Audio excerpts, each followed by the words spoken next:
Okay, I show a couple minutes after. Why don't we go ahead and get started? So I want to welcome everybody to our second webcast of 2021, and it's hard to believe that it's already May. So happy Cinco de Mayo for everyone that's celebrating out there for this. I'm Eric, and I'm glad to have David, Linda, and Jake with me again today. I think this is our fourth in a series, and we hope to continue to do these indefinitely. So thank you all for coming. Great to see everybody's names that are scrolling in as you're logging in. We've got a really good crowd today.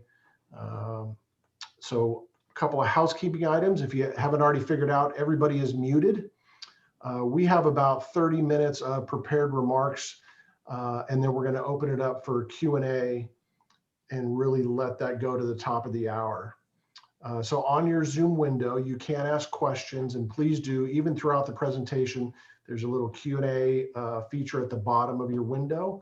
We'll be monitoring that. Please ask as many questions as you like. If there's things that we're not touching on that you want to make sure that we loop in, and hopefully we'll try to get to everybody's question. So this webcast is being recorded. We will be posting it to our website in the coming days. So either if you missed a portion of this or you want to forward it on to someone that you feel might benefit, it'll be out there and we'll let you know when that's up. And we will also be making the slides available that we covered today for anybody that wants them. So again, let us know. So with that, here's a short overview of what we're going to be touching on today. We'll go to the agenda. So we're going to first go through Q1 recap of how we got to May 5th. It is going quickly. We're going to go through what we're looking at as an economic liftoff here in the US. Things are definitely a whole lot different this May than they were a year ago. Inflation has been a huge topic, both in the office and with a lot of you on the webcast today. So we'll get into that a little bit more, and then really wrap up with the investing implications of everything that we're seeing. And so with that, I'm going to turn it over to Jake to kick us off on Q1. Hey, thanks, Eric. We always like to add some commentary on what's occurred in the past quarter or the past year. And I think if you feel like me, I'm glad 2020 is in our rearview mirror.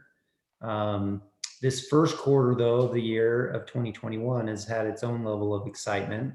So I'll just touch on a few headlines that we saw. And really, we started the year with the inauguration of our 46th president, who is the oldest president to take office, Joe Biden. And whether you like him or not, he started his first 100 days of passing one of the largest stimulus bills that we've seen, the American Rescue Plan. He, along with Congress, are currently working on an infrastructure bill, which we've talked about many times, that we hope and expect something like that gets passed. And then meanwhile, you have the Fed, who's continued to be very accommodative in their stance. They control the short-term interest rates, the Fed funds rates, and they've kept that near zero. And then they've continued their bond buying program. That hasn't changed. They're doing $120 billion a month. So for those reasons, we've seen that's been one of the main reasons, I guess, to say, is why the S&P and the market has marched higher this year. In the first quarter of the year, we saw the S&P go up about 6% or a little over 6%. We saw small cap stocks do a little bit better. They were up about 12. And we've seen international markets that have continued to lag the US markets. They were up about 4. So the other headline that I would say created some noise this in the first quarter was cryptocurrency. Bitcoin obviously being one of the most popular cryptocurrencies out there. It was up about 100% in the first quarter. It's retreated from its highs, but there's thousands of different cryptocurrencies out there.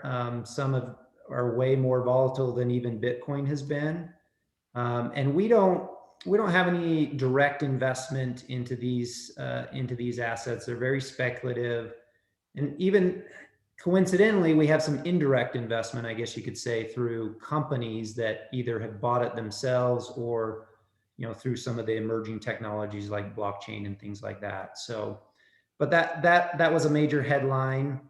And in speaking about volatility, we even saw some individual stocks that had quite a bit of volatility. I mean, GameStop is a great example of that.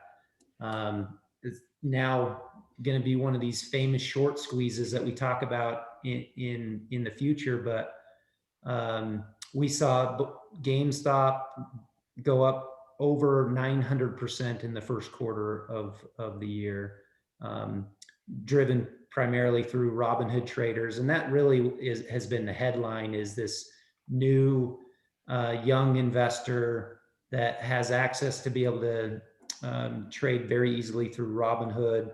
And that they've really become a force to be reckoned with. I mean, I'm sure you could ask some of these large hedge funds, what their thoughts have been on that, and clearly it's been one of those things that has had a lot of impact in the market this quarter.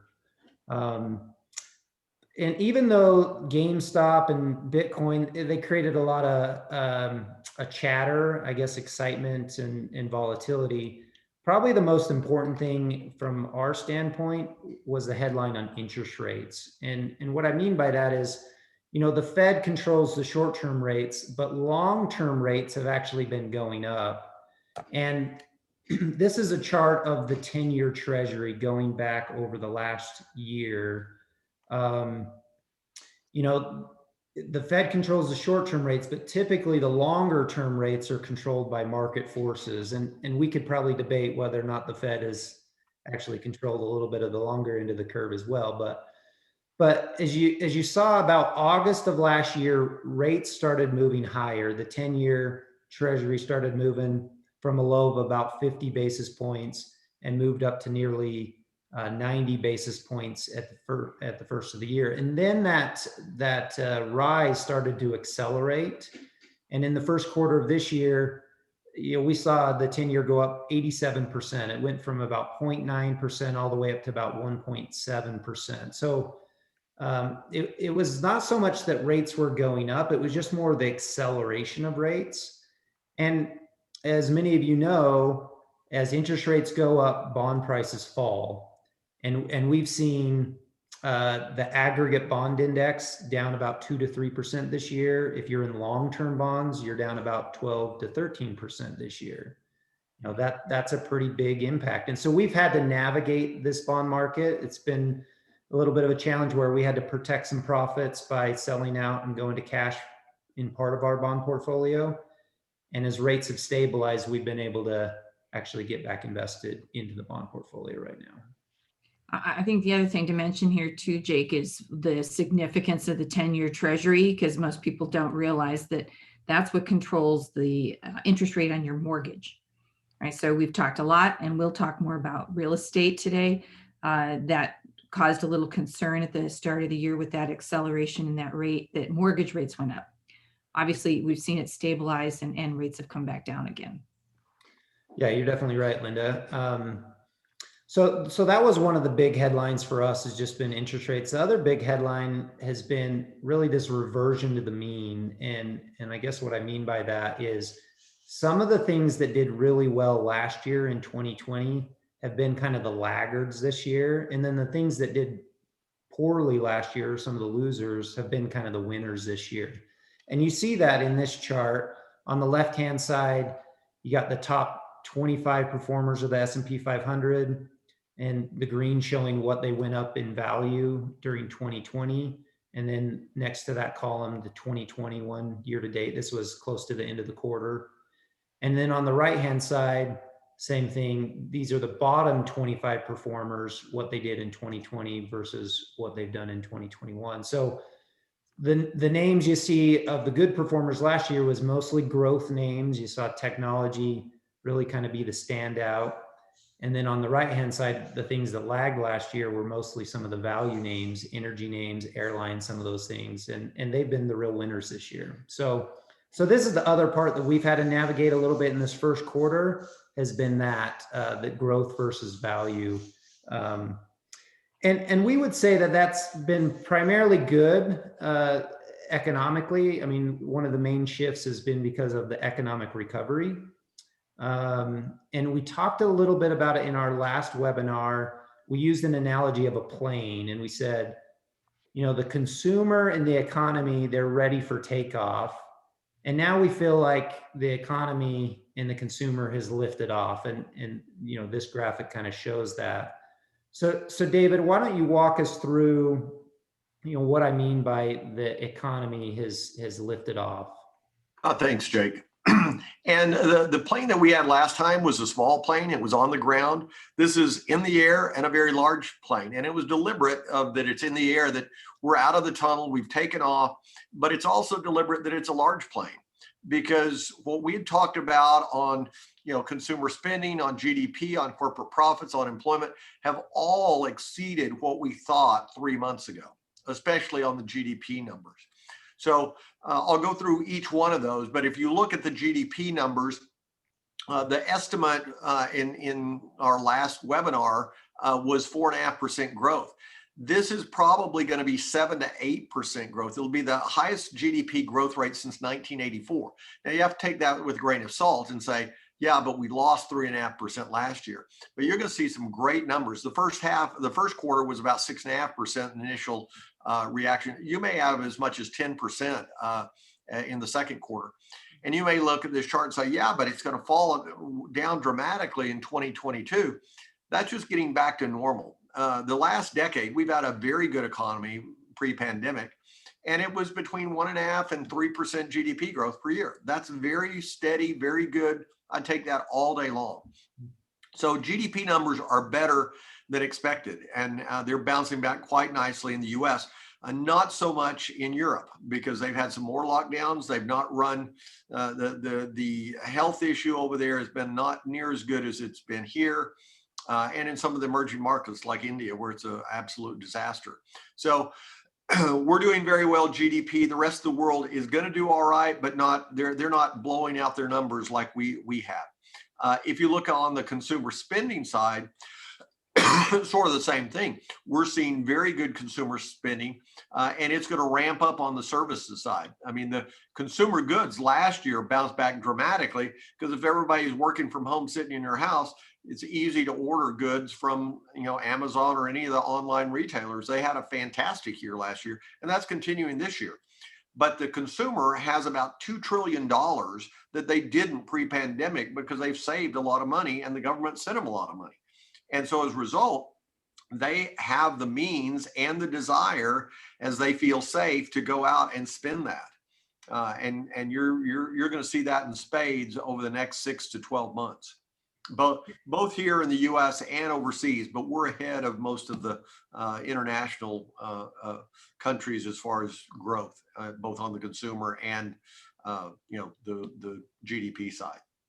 Yeah, and Dave, I saw it. Americans seem to ramp up on buying cars and furnitures and RVs and food and things like that. So that clearly makes sense on the goods side. It seems like the services side is likely going to increase as more people have become vaccinated. What have we seen on the corporate profit side and unemployment even? Well, and both of those have been very, very good. Right now, for the first quarter, about 60% of the S&P 500 companies have reported.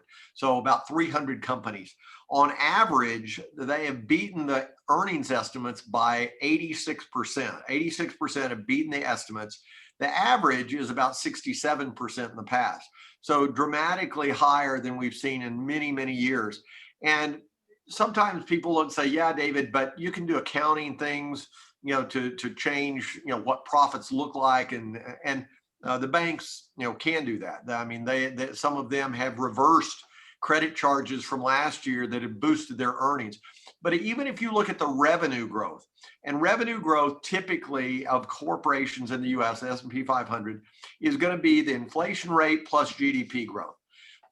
And what you're seeing is it's up 9.1% in the first quarter.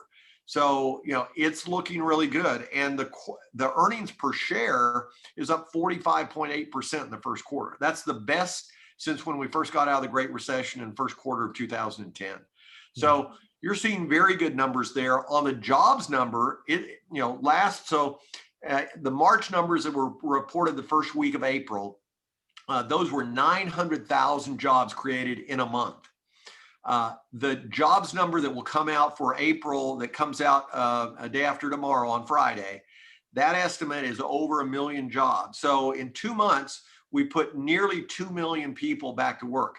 Now, you have to look and say at one point we were down 25 million people.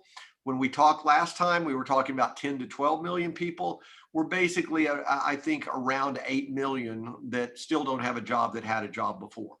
And it's going to be it's going to improve, but it may be a year or more before we recoup all of those, because you get the quick rebound, and then you've got a lot of small businesses that went out of business, especially if you look at restaurants and small shops, they just couldn't survive.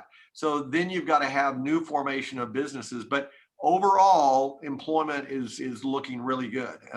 So all 4 of those things that we were saying were key to take off have done a very good job here, better than we thought. The other thing that's that's on everybody's mind is the federal deficit and the proposed tax changes and that potential impact to both financial planning issues and to the investment side. If you want to go and shut up the politicians in Washington, just go back and ask, hey, what are you guys doing about the federal deficit?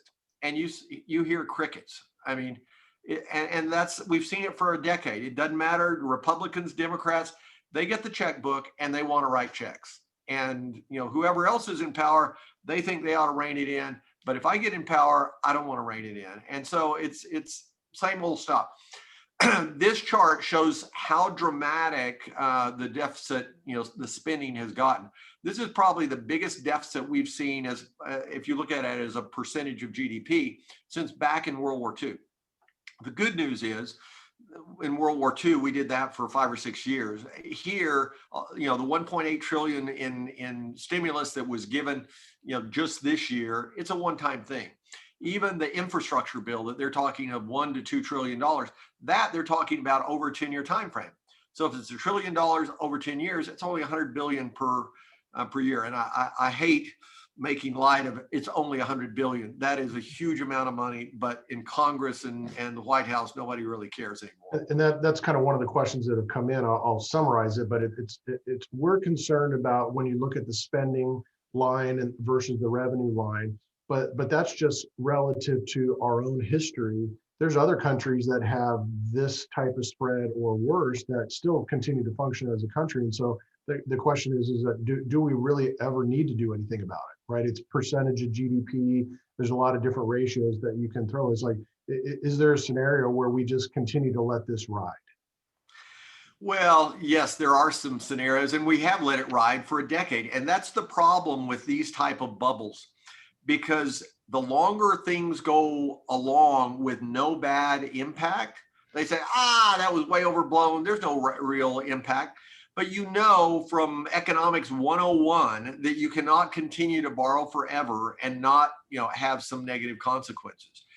That is probably why the Fed is going to push to keep rates short or in the short run and the long run very low, because we've gone from, in 2008, $10 trillion worth of federal debt to 28 trillion probably by the end of this year.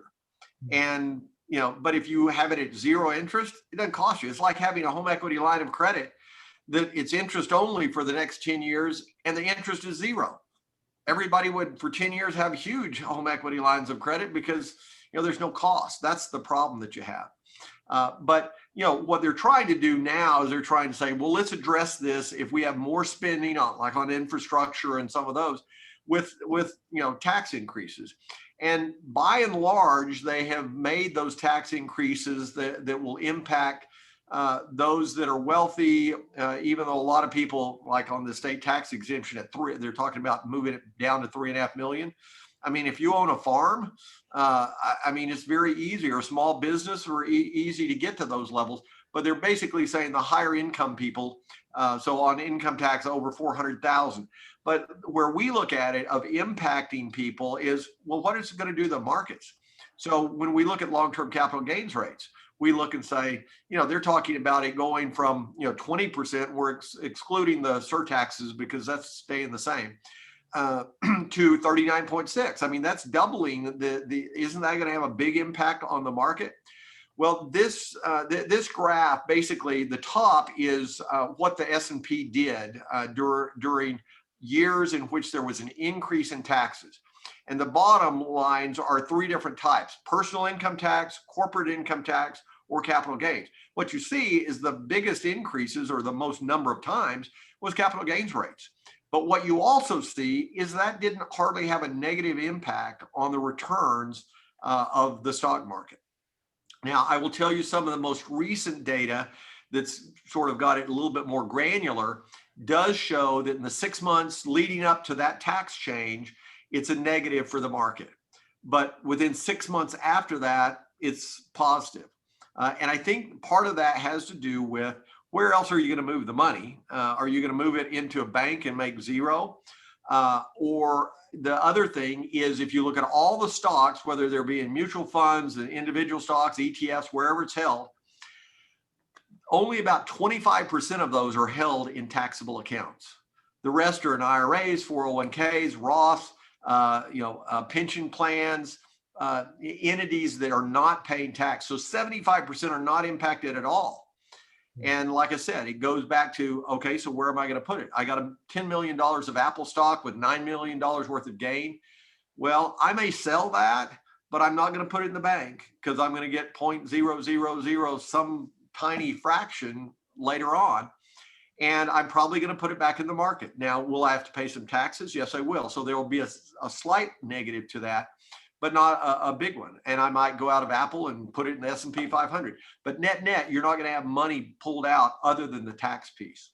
So, I look at that, and it's more important where we are in the market cycle, in the business cycle, and what the Fed's doing probably, than what the capital gains tax rate is going to be. So David, remind me, I was way too young, 1969, 1970. So we have capital gains taxes being raised 68, 69, 70. So what was this done to address the same thing that we're doing right now? It's deficit and inflation. Is that what was occurring way back when? It was. And in fact, during the 60s, you had a tremendous market that ran up, but you also had the Vietnam War. And that was where we were borrowing tons of money. And, if the markets run up, what you normally will find is when the market is run up dramatically, that's when they say, let's tax some of those gains. And so they raise the taxes. Nobody wants to raise the taxes on capital gains when, the market's tank. And so you had a big run up and you had high deficits. And right now we've got the same thing: high deficits and a big run up in the market. And so, and in contrast to ordinary income, I make a lot of money one year, then I have to pay the taxes. I make a lot of money in my taxable account, but I don't sell anything, I don't pay any taxes. And so, the government says, hey, we're going to want some of that. But I'm not as worried about that. And I suspect that where we'll end up is not at 39.6. It'll probably be at 25 or 28. 28, it's been there several times before.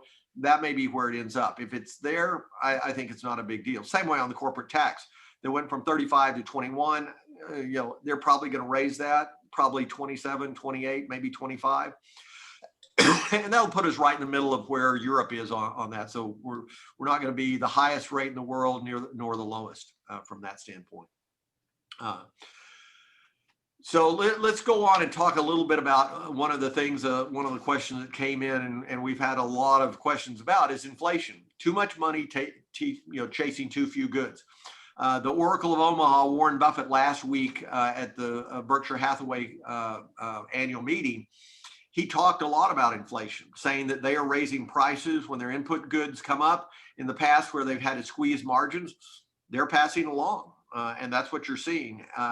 And I think what you're going to see more and more is that occur.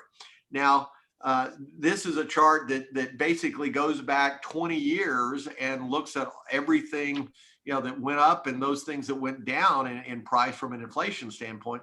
And Linda, the ones at the very top are ones that you followed quite a bit for the last 17 or 18 years. You want to talk about that? Sure. Yeah. Anybody that knows me knows that college education and costs is near and dear to my heart, especially since I have a sophomore in college now, right? So feeling the pain rather personally And this is a statistic I've quoted repeatedly and will continue to so long as it's an issue. We have seen college costs increase by 7% compounded rates for over 3 decades now. But what's interesting to me, and some of this may be due to the pandemic last year, certainly more sensitive to the fact, is hospital services and medical care. The Affordable Care Act was supposed to lower medical costs for most Americans. And I think most of us would agree that what we did is we got another mortgage instead of lower medical costs. Now, I noticed, having just purchased a new car here in the last 6 months and having felt the pain, that vehicles are not up on the top of that list. So why is that, David? Well, because you have to understand basically the technicals of how they calculate inflation.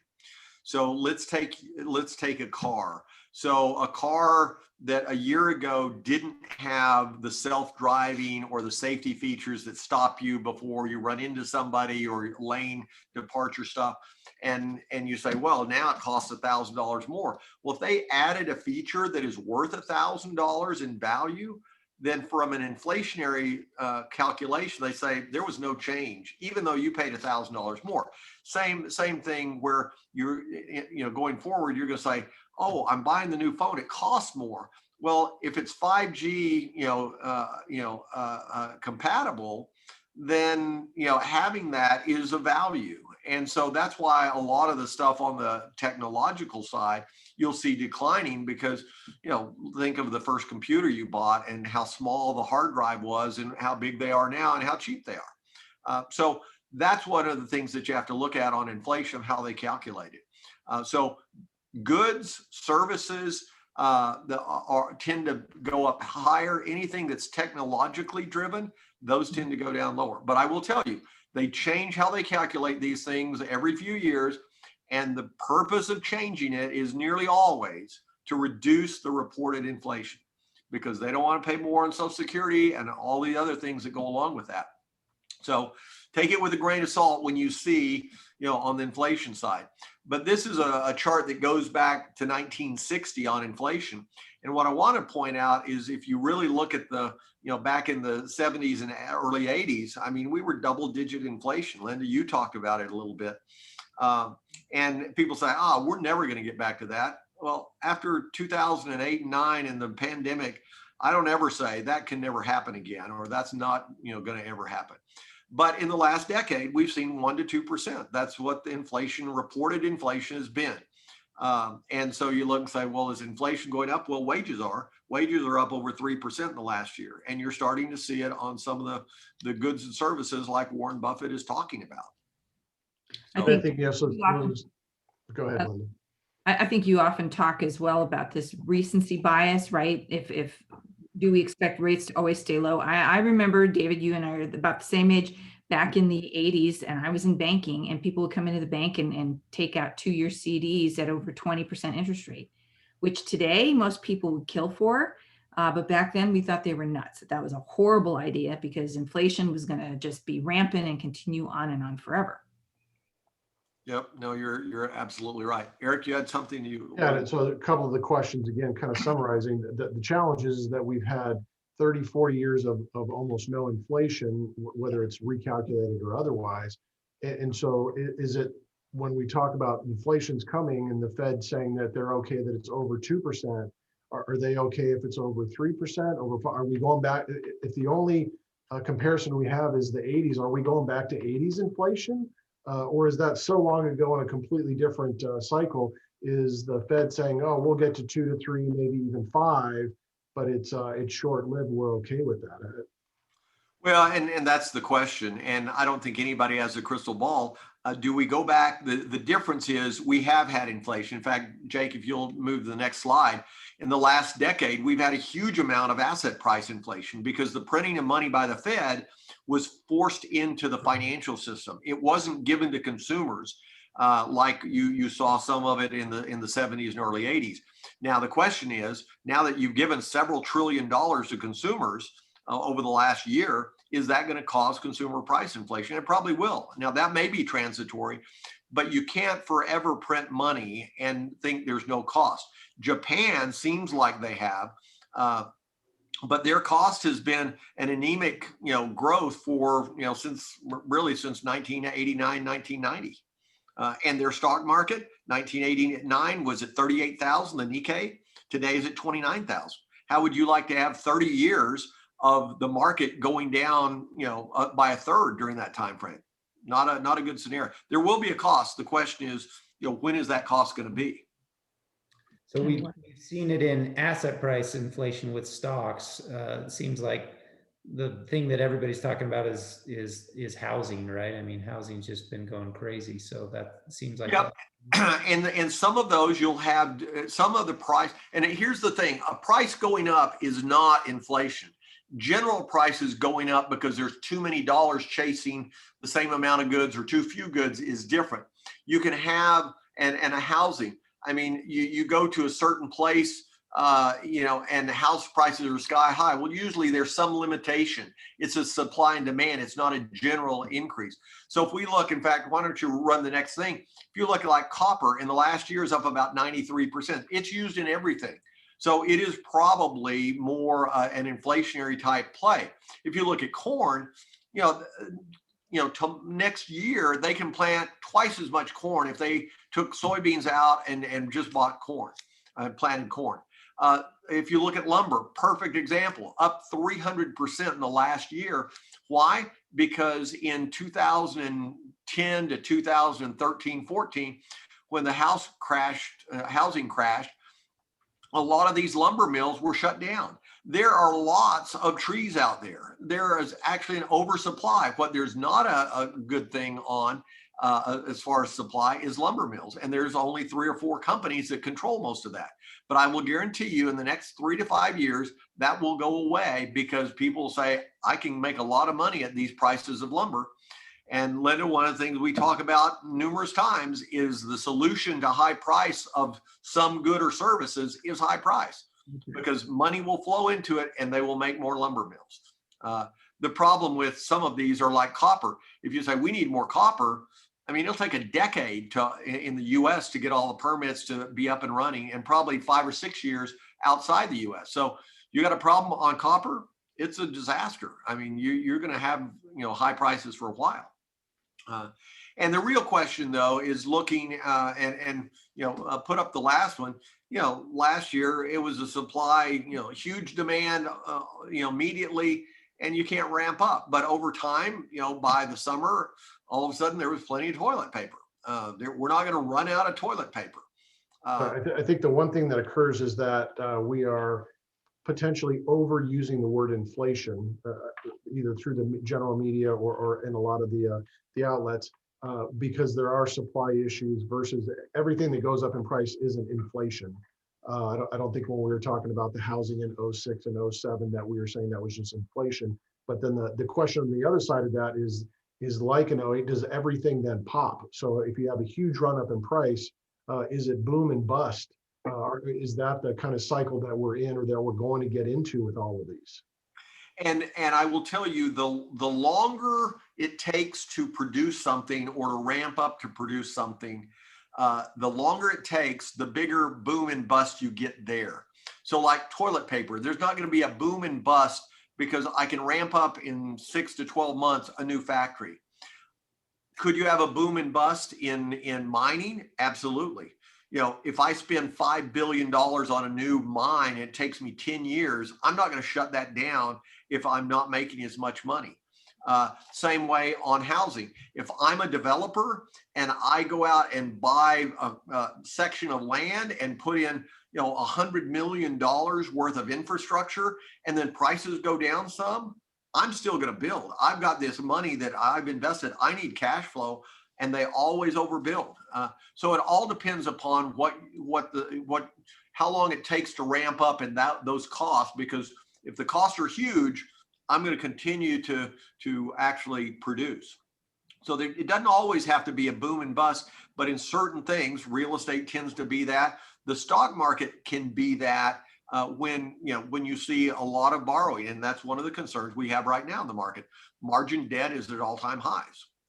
And we saw that with Archegos, the hedge fund that blew themselves up, and Credit Suisse and UBS, they had levered up 10x. So that can occur. But I think the question, Eric, is also, we talk about inflation as being something bad. And the real question is it bad or is it good? Linda, why don't you address that? Well, you're right. Usually when we talk about inflation, it has a very negative context because it means prices are going up. And so what I need to buy, I'm losing purchasing power if I can't keep my cash working harder to keep up with those price increases. So what have we seen price increases on lately, right? Has anyone not had a conversation with a neighbor or a friend on the value of your house on Zillow today? It's been pretty crazy. Well, if that's inflation, right? And that's probably felt pretty good if you own real estate. Maybe not so good if you're trying to buy something right now. And then the other place we've seen inflation, as David alluded to earlier, is this asset price inflation. The stock market's had a great recovery over the last decade. And that's not just the economy doing better. It's actually the result of the Federal Reserve printing a lot of money and, as you stated, pushing that into the financial system.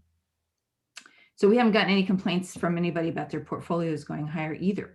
So the point is that there are two sides to every story. Sometimes inflation feels good when you own the assets going up, or not so good if you're trying to buy something. Now, the Federal Reserve tells us they believe that so far inflation is transitory or short term. And I guess only history is going to tell us if that's correct. But what does history tell us about who loses and who wins in an inflationary world where it's not just transitory? So let's start with the losers. Certainly anyone lending money right now when rates are low. So remember when what the interest rate was on your first home, if you're a little bit older, maybe not Jake's age here, but mine was 9%. And David, I think you had what, 16% on I had some? an apartment complex that was 16%. Not fun. Nothing works at 16% if you're the borrower. Yeah. So we don't have a whole lot of sympathy when people complain about a 30-year mortgage at 3%, I got to tell you. But how do you suppose a lender's going to feel if we borrow to buy a home today and we're paying them 3% for the next 30 years, and then interest rates spike to 9% or 16% or even 5%? Well, they're losing money. As is anyone who is lending money at a fixed rate. Anyone holding an asset with a fixed rate, like a pension or individual fixed rate bonds, would also be losers in an inflationary world. And most pension plans have no annual increase for inflation. And individual bonds with fixed rates look attractive until those rates start moving higher. And then if you want the higher rate, you're going to have to sell your current bond at a discount to incent somebody else to take your lower rate.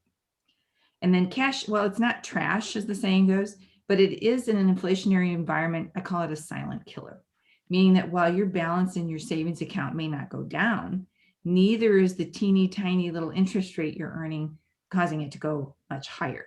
So you're just silently losing purchasing power the longer you sit in cash. Now, what about the other side of the coin here? Well, our popular topic today, real estate, anyone? Real assets and hard assets tend to perform better in an inflationary world, as does anyone who is a borrower when rates are low and fixed. So a double bonus for anyone buying real estate now, right? That same thing goes for corporations who are borrowing at low fixed rates for business operations or stock buybacks. Now, remember that graph again that David showed us on the asset price inflation. Part of that was fueled by companies borrowing money by issuing new bonds and using those funds to buy back their own stock. And you may not realize it, but just 3 years ago, corporations bought back $650 billion of their own stock. Now, last year, because of the pandemic, that activity slowed down to about half of where it was. And this year, we're looking at buybacks being announced probably in the same range as last year. So 300 billion, still a big number, but a decline from where it had been for the better part of the last decade. So we're watching that number closely. Generally, stocks do tend to do better than any fixed rate investments in an inflationary period, especially value stocks, because when inflation is running hot, that impacts the corporate profits of growth companies who their stock price relies solely on earnings growth, which can be muted during inflationary periods. And then, of course, historically, we've seen gold and certain alternatives have also been a good source of value when inflation is running hot and buying power diminishes. There's also U.S. Treasuries, inflation-protected bonds, which could be useful for a lower risk alternative when we have inflation as the rates paid on those bonds are adjusted. However, it is just annually. So it won't help us in a short-term solution, but if inflation appears to be more than transitory, that could also be an option. So how do we navigate the current winds of inflation and tax increases? Well, in your portfolios here, we've talked about it. You've already seen a momentum shift to pick up more value stocks. So our portfolios have gone from an overweight on growth to probably a more balanced weighting right now between the two. We'd also probably expect to see some exposure to gold if the inflation conversation really begins to permeate the conversation. As for bonds, Jake talked about how we had to exit early on because the yields had spiked a little bit and that impacted our bond portfolio. The thing that we remained invested in were floating rate bonds. As the name implies, it's variable interest rate. And if we see short-term lending rates rise, that should be very helpful in maintaining stability. And then, of course, with the prospect of rising taxes, regardless of the source, usually we see municipal bonds do fairly well, as well as other investments that pay qualified dividends and are taxed at a lower tax rate. And then just generally speaking, beyond the investment picture, we continue to pitch Roth accounts as the best way to help you grow smartly in this market.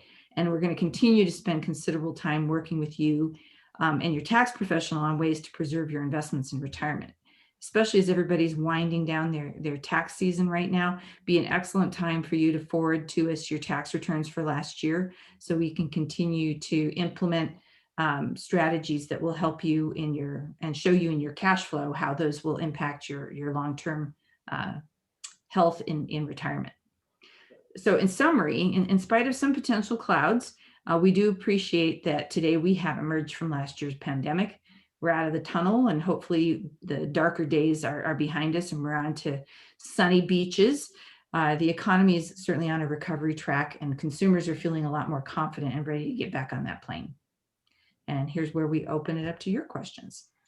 Yes, we've got I'll try to step through the questions that have come through and hopefully we'll be able to get to all of them in the last 15 minutes or so. Common question we get in most webinars is market seems like it's at an all-time high.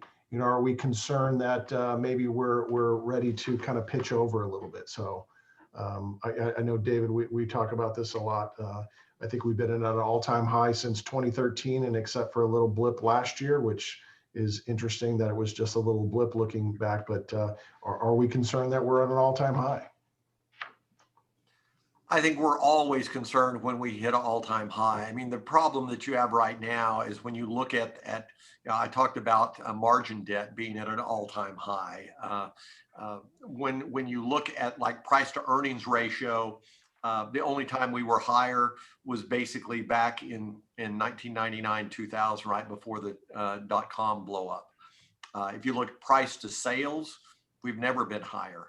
Now, there is an argument, and in fact, interesting, Warren Buffett brought it up, that some of the large tech companies have tremendous cash flow and not a huge amount of capital that they have to deploy to make that cash flow. Those companies, you could have, they could sustain this for a long period of time, where the traditional ones, it's harder to do. But there are some value stocks out there. And when I look at our portfolios, the individual stocks, there are some that you look and say, yeah, they've got a high price to earnings ratio. But the reality is, with the growth rate continuing for 3 to 5 years, they're still worth what they are. But I'm always worried, because everybody always looks, it's going up like this, and they say, I project out 10 years that it'll go like that. I remember John Chambers, who was CEO of Cisco in 2000, saying he thought that Cisco would increase their revenue by 40% a year for the next decade. And he clearly hadn't done the math, because you do the math at 40%, and of course it was a disaster. Cisco got obliterated during the dot-com bust, and he didn't come anywhere close to that. But everybody, and it goes back to the recency bias of, I see what's going on, I project that out. Well, the reality is it's not a straight line. There's peaks and valleys, and you worry about, are we at a peak and about to go into a valley? But as we always go back and say, we trade the market we have, not the market we think we ought to have, the market we'd want to have, or where we think it's going to be. And right now, our models still say to be invested. I will tell you, one of the things that we look at is the volatility, and the volatility index has gone, up significantly in the last month. So another question we're getting, I know we've gotten it in individual meetings. I think we got a couple of questions in the last webinar that we did is, let's talk about cryptocurrencies, Bitcoin. What's Copperwind's position as part of someone's portfolio? Yeah, that's an interesting one, because in the financial markets, as far as the regulated securities markets, there's not a direct way to get direct exposure to Bitcoin. There are a couple of funds that have it, but it's interesting because the SEC is still trying to figure out, is this a security or not a security?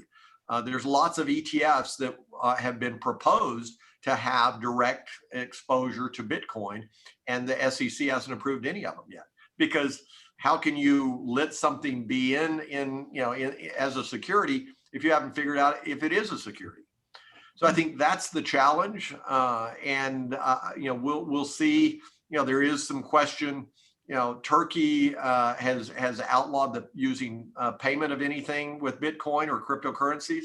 I think China has done some where they're trying to limit it because governments don't like things that are independent. I mean, that's the reality of it.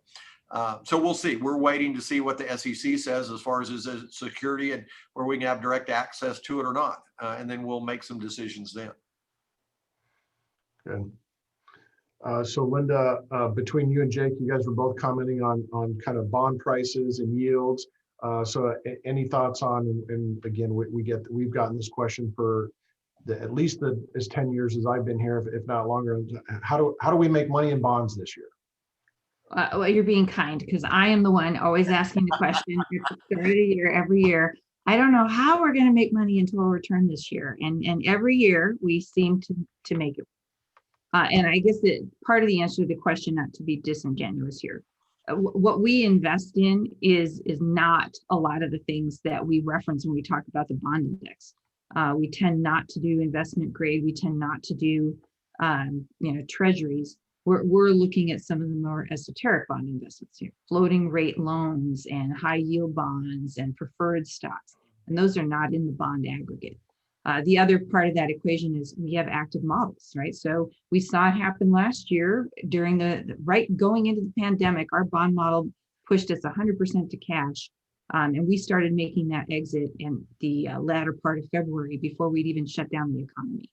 So I don't know how we're going to make money in bonds is the answer to the question. What I do know is we're in the kind of things that make us more money, and we have the kind of models that will get us out of the way when things are dangerous. So somehow it works out.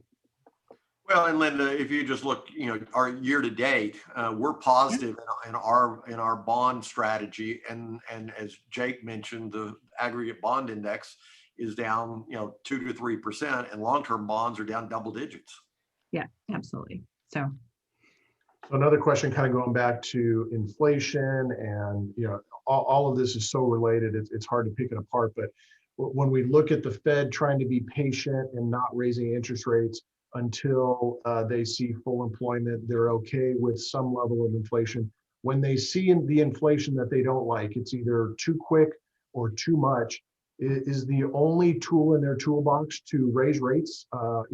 Is there a different scenario where it's not only raising rates at some clip, but also additional printing of money, buying different securities? I guess trying to summarize a few different questions on what's the Fed going to do when it actually potentially gets out of control? Well, the first thing that the Fed will do is they will start tapering their bond purchases. They won't raise short-term rates until they start purchasing, because you're doing the same thing. So it would make no sense to raise rates when you're purchasing bonds. So they will taper that down to zero, which we saw before, and then they will start trying to slowly raise rates. I mean, the temper tantrum we saw a couple of times in the last decade, not temper tantrum, rate basically tantrum. But they'll try and do that, but the market is addicted to low rates and the Fed, purchasing bonds. It's going to be a difficult thing. I mean, what we've done is we've made a heroin addict, from debt standpoint, the market, and you start pulling it away, and the withdrawal symptoms are pretty severe. It's going to be tough. It's not going to be easy. I mean, you listen to Jerome Powell, the chairman of the Fed. He talks about, yes, we'll take measured stuff and stuff. It doesn't work that way. And all you have to do is talk to Bernanke or Yellen, and you start to raise it, and all of a sudden, the market drops 10 or 15, 20%, and then they panic and they, oh, sorry, I didn't mean to. I'll give it to you again. It's going to be tough. It's going to be tough for the deficit. I mean, when you're issuing trillions of dollars of debt at zero, it sounds great until that zero gets repriced at 1%, 2%, 3%, 4%. It's going to be tough. Yeah. Well, we saw a little bit of that volatility yesterday, right? Yellen came out and said that she thought we might have to raise rates a little sooner than not. Now she backed away from those comments today. Exactly, because she saw what the market did. Yeah. It's like, well, we used to have the same conversation about Bernanke back when he was trying to figure out how do they start tapering back their bond purchases, because he learned the hard way when he came. Since I've got 8 grandkids, I always think of it like this. If you give a little baby a toy and then take it away, they scream a whole lot louder than before you give it to them, and they just want the toy. Once they got it, they don't want to ever give it up. And that's the way the market is. It's going to scream and cry and shout and do a tantrum when you take it away, because they get used to it. So is there a scenario from a reverse psychology standpoint where, as inflation, where you continue to print more, and you can, and the days of talking about negative rates? I mean, do you go the other way and try to counteract it? I mean, that's what Japan's tried to do, and now they've got other problems. They're in a situation where they've got a declining population, but I mean, they cannot get out of the blocks as far as growth.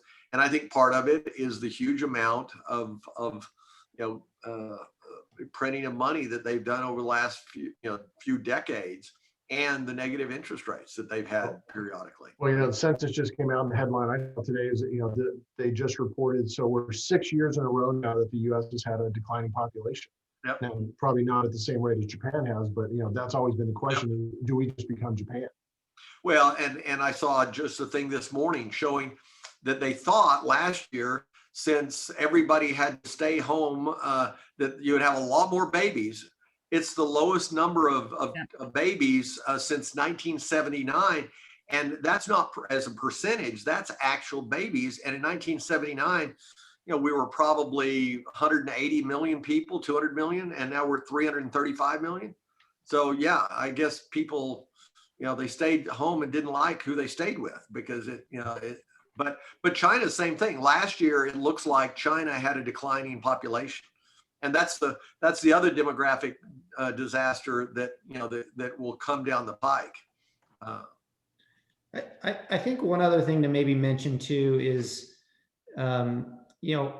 some inflation is probably good for the market, right? And for the economy as a whole. I think hyperinflation is one thing that we're worried about. It kind of goes back to interest rates. As interest rates rise, it's okay that they rise if it's in an orderly fashion. Yeah. But if it's in a disorderly fashion, I think that's really where we tend to get worried a little bit, right? So I think that maybe draws a parallel between rates and inflation a little bit. No, absolutely. It's interesting. So if you look at the actual regulatory, the legal mandate for the Fed, it's stable prices. And it's crazy because the normal person, if you said stable prices, you mean they're just going sideways. But their definition of stable prices is 2% inflation. Why? Because it's good for the government. Because if they're borrowing money at 1% and inflation's 2%, net, they can look and say, hey, it's after inflation, we're in good shape here. Yeah. So we're getting towards the top of the hour. I think we'll close it off here. I want to thank everybody again for your attendance. If we didn't get to your question, we've got them all written down. We'll definitely reach out to you one-on-one, or please reach out to us. So to Linda's point earlier, with tax time coming to a close here, if you have questions on your return, we'd love to see it. It helps with our planning. And so please get with us so we can connect on all of that. There's a lot of proposed legislation that's out there from a tax standpoint. Everything that we went over, we will continue to monitor that. And as things actually get enacted, after a lot of the negotiation, hopefully that takes place, we will make certain that your plan is still functional.